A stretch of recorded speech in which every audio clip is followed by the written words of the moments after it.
Matapos namang marinig ang mga sinabing ito ng prinsesa, ay sandaling napuno ng katahimikan ang lugar kaya tinanong ni Alpha kung bakit biglang tumahimik, samantala, tinanong naman ni Elizabeth kung ano ang iniisip ni Leping ngayon. Sinabi nito na kahit pala alam na niya ang lahat ng mga nangyayari, ay kung hindi pa rin niya magagawa ang isang bagay, ay hindi pa rin niya ito masusolusyonan. Kaya sa kanyang palagay, ay nakadepende ang lahat sa mga prinsipyo ng mga bagay.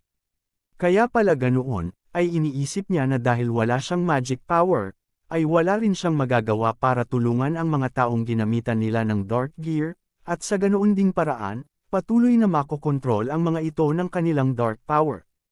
At base sa alaala ng prinsesa, ay naunawaan na niya kung paano gumagana ang prinsipyo ng pagsasama ng magic at ng teknolohiya.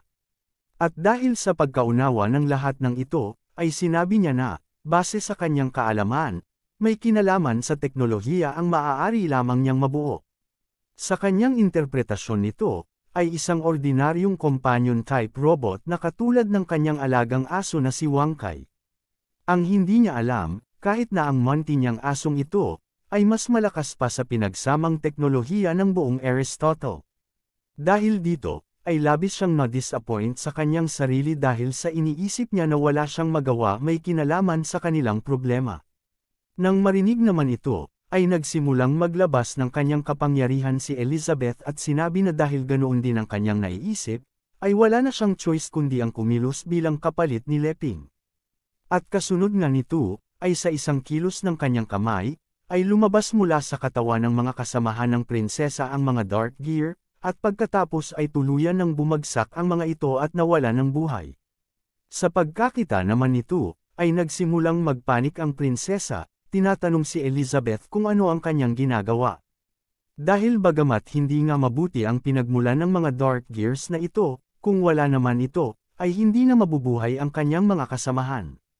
Sa pagkarinig naman nito, ay sumang-ayon si Leping at sinabi na sa kanyang palagay, mabubuting tao nga ang mga ito. Sumagot naman si Elizabeth at sinabi na ganoon din ang kanyang iniisip. Ngunit sinabi din niya na ang dahilan din kung bakit niya inakala na ang mga ito ay miyembro ng Dark Guild, ay dahil sa mga Dark Gears na ito. At bagamat mayroong pagkakaiba ang mga ito sa mga ginagamit ng miyembro ng Dark Guild, ngunit sa huli, pareho pa ring naglalaman ito ng chaos energy ng Dark Sea. Idinagdag pa niya na kahit ano pa ang paraan na ginamit para mabuo ang mga Dark Gear na ito, ay kapag nailagay na ito sa katawan ng isang tao o nilalang, ay magagawa na nitong maluso ang kaluluwa ng nilalang na iyon. At sa kabila ng pagkakaroon ng karagdagang lakas o magic power sa mga oras na ginagamit nila ito, ngunit sa huli ay babawiin din itong lahat ng Dark Sea. Kasunod nito, ay naisip niya na ang Dark Guild ay ginagamit ang core cultivation para makabuo ng Dark Gear. Ngunit sa Kingdom of Aristotle, ay upang makabuo nito, ang paraan nilang ginagamit ay ang kanilang teknolohiya. Ngunit kahit ano pang paraan ang kanilang gamitin, ay iisa lamang ang layunin ng Dark Sea, at iyon ay ang pananakop nila sa mundong ito. At kapag sapat na ang dami ng buhay na kanilang nakonsumo, lahat ng mga binuhay ng Dark Guild ay ang magiging kanilang anchor points para matagumpay na makapasok sa kontinenteng ito ang kanilang totoong katawan. At kapag nangyari na iyon, ang mga kaluluwang kinontrol ng mga Dark Gears ay ang kanilang magiging lakas. Matapos namang maisip ang lahat ng ito, ay tuluyan ng winasak ni Elizabeth ang Dark Gear na kanyang hawak at sinabi na tama nga si Leping, dahil ang lahat ng ito ay nakabase lamang sa mga basic na prinsipyo. Sa kabilang banda, habang sinusubukan pang pigilan ng prinsesa si Elizabeth na sirain ang mga Dark Gear, bigla siyang natulala matapos masaksihan ang ginawa niyang pagwasak sa mga ito. Kaya dahil dito, ay galit na galit siyang sumugod, sinasabing pinatay nito ang kanyang mga kasamahan kaya't hindi niya siya mapapatawad. Ngunit sa isang pitik lamang ng daliri ni Elizabeth, ay biglang natigilan ang prinsesa. Dahil sa mga oras na iyon, ay ginamit ni Elizabeth ang kanyang kakayahan na Demon Lord's Gift, Abyssal Gift. Pagkatapos mangyari ito, ay muli nang nakakilos ang prinsesa. Kasabay nito, ay narinig niya at nakitang kumilos na ang kanyang mga kasamahan. Kasunod nito, ay tinanong nito kung ano ang nangyari. Sinabi naman ng isa pa na pakiramdam niya ngayon, ay parang bumalik na ang kanilang katawan bilang tao, at hindi na gaya ng dating robot nilang katawan. Sa pagkarinig naman nito, ay tinanong ng prinsesa kung seryoso ba sila at kung posible ba talaga na mangyari iyon.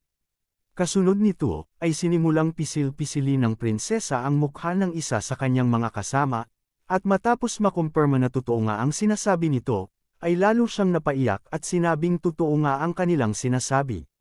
Pagkatapos, ay ibinaling naman niya ang kanyang atensyon kay Elizabeth at sinabi na ang magic nito ang nagpangyari na maibalik ang katawang tao ng kanyang mga kasamahan. Kaya dahil dito, ay humingi siya ng tawad para sa kanyang ginawa kanina at sinabi pa na kumilos siya nang hindi nauunawaan ang tunay na intensyon ni Elizabeth. Natuwa naman si Leping sa narinig niyang ito, at sinabi niya na ganoon talaga si Elizabeth, dahil kapag kumilos siya, ay sinusolusyonan na niya ang lahat ng mga problema at mga komplikasyong kasama nito.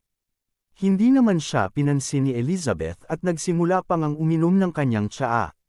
Sinabi niya na itigil na ni Leping ang kanyang sinasabi dahil para sa kanya, ay wala lang iyon. Kasunod naman nito, ay nagsimulang maglakad si Leping patungo sa grupo ng prinsesa at tinanong ang kanyang mga kasama kung mayroon ba silang nararamdamang hindi maganda sa kanilang katawan dulot ng pagbabalik sa kanilang katawang tao. Dahil kung mayroon, ay mayroon din siyang dalang mga gamot para solusyonan ito. Sumagot naman ang matabang lalaki at sinabi na wala naman siyang nararamdamang hindi maganda, at sa halip, ay nakaramdam lamang ng kaunting pagod, na para bang kagigising lamang mula sa pagtulog. Sandali namang natigilan si Elizabeth habang pinapanood ang ginagawang ito ni Leping. At habang sinasabihan pa ni Leping ang grupo ng prinsesa na tutulungan nila ang mga ito para matalo ang ministro, ay napatanong siya sa kanyang sarili kung paanong nagagawang makisalamuhan ni Leping sa mga ordinaryong taong katulad nila, sa kabila ng kanyang katayuan bilang isang Diyos.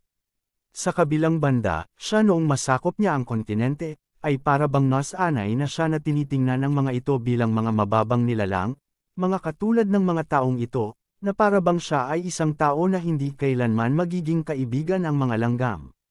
Kaya dahil doon, ay labis siyang naging malungkot at iniisip na wala na siyang pwedeng makasama dahil sa taglay niyang lakas. Kaya iyon din ang naging dahilan kung bakit niya pilit na hinanap ang legendary hero upang talunin ito. Idinagdag pa niya na matapos tumuntong ang kanyang cultivation sa pagiging saint, ay maging ang mga di kapanipaniwalang mga kakayahan gaya ng pagbuhay ng mga patay, ay madali na para sa kanya. Kaya sa dimensyong ito, ang kanyang lakas ay lalo lamang lumayo mula sa mga mortal na tao. Kaya pakiramdam niya, ang mga ito ay parang mga tumpok lamang ng alikabok na walang ibig sabihin para sa kanya.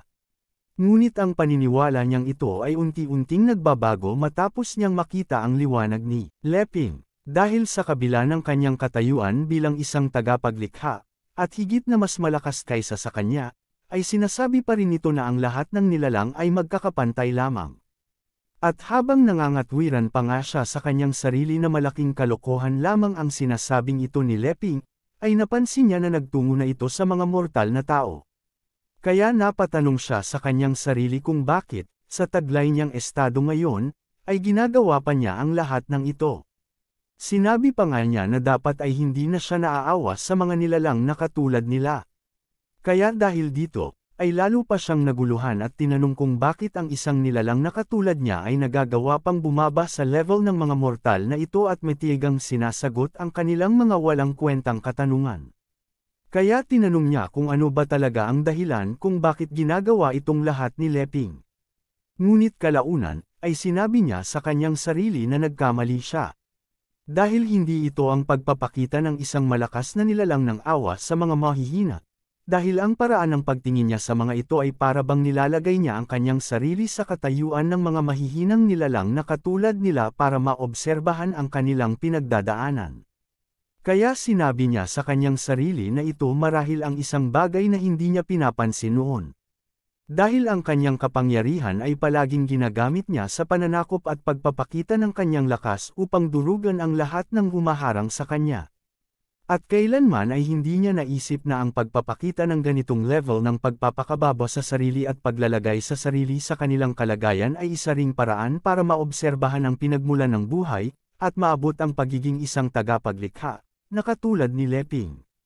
Dahil naman sa pag-iisip ng lahat ng ito, ay sinabi niya sa kanyang sarili na si Leping ay matagal nang nalampasan ang paghahangad ng kapangyarihan, at ngayon ay tinitingnan na ang bawat nilalang gaya ng may likha sa kanila.